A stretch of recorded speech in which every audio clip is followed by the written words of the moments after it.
welcome to another edition of Cooking with Chef Gordon. Today we're not going to be cooking anything, we're going to be talking about cheeses. This is one of the things that Cecil talked to me about last week. We did the lobster for him, and now we're going into the cheese section. And these are going to be some cheeses that you've probably not seen before.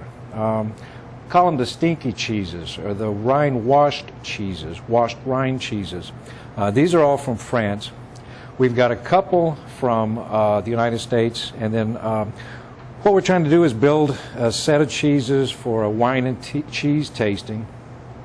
And I have some hard cheese, some soft cheeses, some of the stinky cheeses, and introduce you to some items that you've probably not worked with before. I'm going to start out right now with a cheese from France. It's a goat cheese. And bouche rondine is what this is called. And bouche, not in mouth, is a moose bouche, but bouche as in bushed in a well. Now, you're totally confused now, but basically that means a log, and that's what this piece of cheese looks like. You can see that it's got some age on it, and the microbes have started to work and break down the cheese, the fats, and the proteins there. This is really, really good. It's very strong, but that's what makes cheese cheese. We're used to pasteurized, processed, wrapped Kraft singles. Nothing wrong with that, but that's not cheese. Also, on the goat cheese side, this comes from California. This is a Humboldt fog. A little bit of vegetable ash in between the layers. Very strong, very classy, very good goat cheese. This is a contrast. This is Mimolette. This is from France, Normandy region. A little bit like Edam. I like to think of it like a mild cheddar. It's got nutty, buttery. There's a really nice spice towards the end. And you know, we're working towards wine pairing. I've got a little surprise for you to talk to you about wine here in just a second. These are some of the washed rind cheeses. These are from France as well. This is a traditional Munster. You know, I think when you guys think of Munster, you've probably gone to the deli or the grocery store and had slices of it.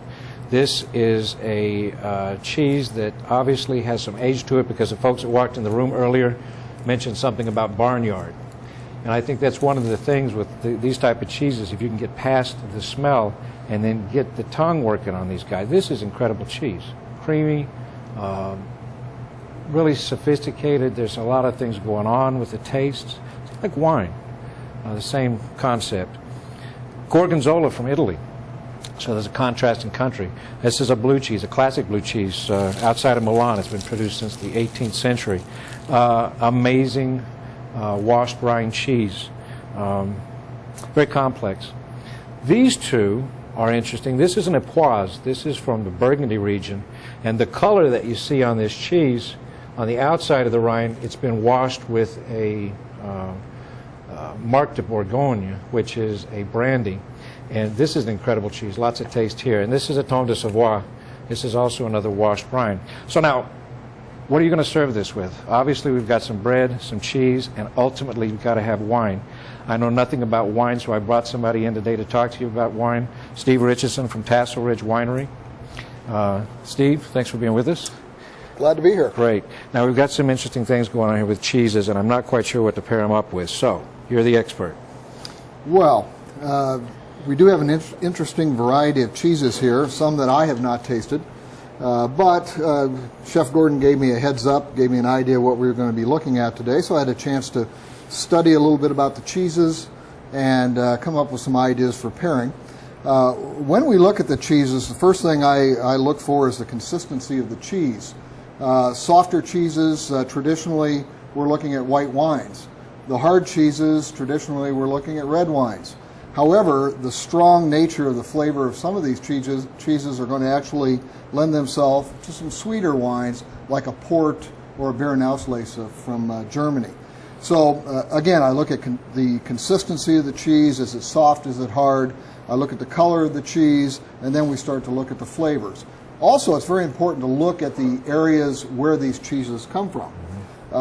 Because again, what are the people who are making this cheese drinking with it? They're going to be drinking the wines that are from that area. So we'll look at those areas, and from that we'll come up with some ideas as to which wines to pair with these cheeses. Very good.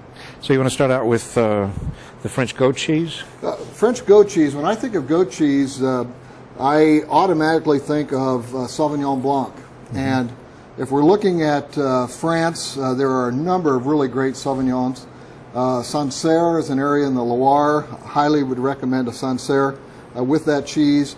We're also looking at white Bordeaux, where we have a lot of Sauvignon Blanc, Semillon, Muscadel blends. What we're really looking at is acidity.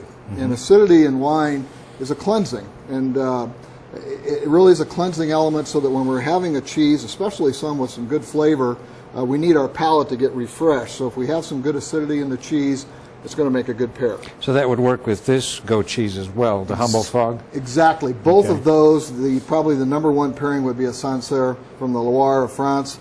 But we also could go to a New Zealand Sauvignon Blanc. A little fruitier, but also nice and high in acidity, so those crisp elements that I would be looking for in a wine to go with both of those cheeses. Great balance. Now, what about the Mimolette? I was thinking beer with that would be good. I don't know if that's a... Beer is one of the pairings that you can go with the Mimolette, but if you're not going to go beer, I would go with a little bit softer red, something like actually a Malbec from Argentina would be a great pairing with that cheese. Okay, very good. Now, the blue cheese, the Gorgonzola, that's an interesting find. I mean, what are you going to pair up with that? Something really sharp as well? There are two ways to go with the blue vein cheeses. One way is to go with bigger reds, and so I'm thinking actually Cabernet Sauvignon would be a perfect pair. But if we want to go with something that may be more of a traditional pair, I would go with a port, or with a Sauterne, or we actually have a German Beerenauslese, which is a similar to a Sauterne. It's a wine that is made from grapes that are actually infected with what's called the Botrytis cinerea, or the noble rot. And so those grapes actually are concentrated by a drying effect. And so we're looking at big, unctuous, sweet wines to go with the Gorgonzola. And you have a bottle of that? I have a bottle of the Beerenauslese, yes. So we'll come back to that one. Now, this is the Munster, and very strong, pungent, huh? That one I don't know. Obviously, I know the Munster that we have around here. That strong cheese, again, could go very similar to the Gorgonzola. Okay. We could go that route, or we could go with some reds, thinking about like a Côte d'Aron. Actually, maybe a Village, a Côte d'Aron Village. Something that's got a little bit of spice to it, maybe not too heavy-bodied, but I would go with a lighter red, or again with the port-style wines, or something like a Sauterne. Okay, and these are both loose as well, and creamy. Chardonnays, would that work with? Chardonnay will work. Where I would like to go there would be like a Chablis, something that doesn't have a lot of oak influence. The oak kind of interferes sometimes, unless we have a smoky note, which I don't believe we have in either of those cheeses. Okay. So a white Burgundy, 100% Chardonnay would be perfect with that. I think you could also blend in those the Sancerre or other Sauvignon Blanc varieties. And I wouldn't discount the softer reds with those two cheeses either. Again, the Côte d'Aron or a Gamay would also work with those cheeses. Okay. Well, now we've got our elements here now. We've got the cheese, we've got the wine, we've got the bread. I think maybe we should show them how to open a bottle of wine. If it's not been done before, I think this is a great, easy technique. He's had lots of practice on it. And we'll pour a glass or two of the wine and try the cheese, as a matter of fact. Okay. Bottle here, this is actually an Argentinian Malbec that I picked out especially for you have to remind me the name, Chef. The Mimolette? The Mimolette, thank you. That would be one, and I also think that this Malbec would go with the two stronger flavored cheeses as well. Okay. You notice when I'm opening a bottle, I normally cut the foil down below the rim here. That way, if you have any type of sediment, if there's been any seepage, you can check that out and wash around that. We don't want anything to fall in the bottle. I'm using just a traditional waiter's screw. You notice, and a lot of people have a problem sticking this in the cork, and if you just point it right down your index finger, right in the center, and push hard, it'll go right down the center every time. Very nice. And then we just simply pry it up and hopefully not break the bottle. And so we have a Malbec to go with the harder cheese. Okay. We'll go ahead and take a little bit off of there. And I think that obviously the proof and the pudding is in the tasting, right? Exactly. Now, all of these cheeses are available locally, not necessarily here in Ottumwa, but if you drive a short drive, an hour and 15 minutes to Des Moines, Gateway Market, I mean, you've got 2 cheesemongers at 2 locations, west, and the traditional, or the original store on Martin Luther King, and they're very knowledgeable. CJ on the original store, excellent young man, knows everything about cheeses, will help you pick this out without making you feel uncomfortable. If you don't know, go and ask. I mean, it's just like working with Steve. You know, he's wanting to help educate us on wine consumption, you know, what pairs well with what, and I think it's important just to kind of loosen up a little bit, have a conversation, and all right. Mimolette is really good. It's chewy, nice texture. Not a lot of flavor going on. It's very mild. It's kind of like an eat 'em, no? Mm. Well, I'm tasting cheeses and pairing them with wines. I approach the cheese much like I do the wine. Get the cheese in the mouth, chew it around, liquefy it, get everything going. Your olfactory system can appreciate the aromas. You get all the taste. And after that's dissolved in my mouth, then I try the wine.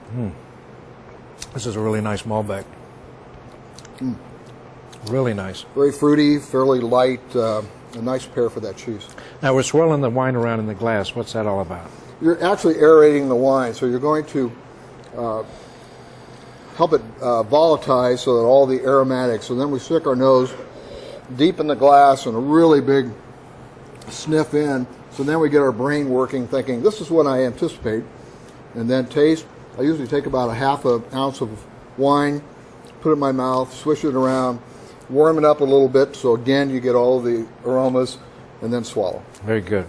Well, this is just a basic beginning. I think I want to do this again. There's a lot of cheeses, a lot of wines, but this is a nice introduction to what we're working on right now. And there will be some cheese and wine pairings here at the school. Steve will be coming in and we'll be working together again on this. So watch the website for updates. Steve, thanks for coming by. You bet. Very nice. My pleasure. And we'll see you again next time.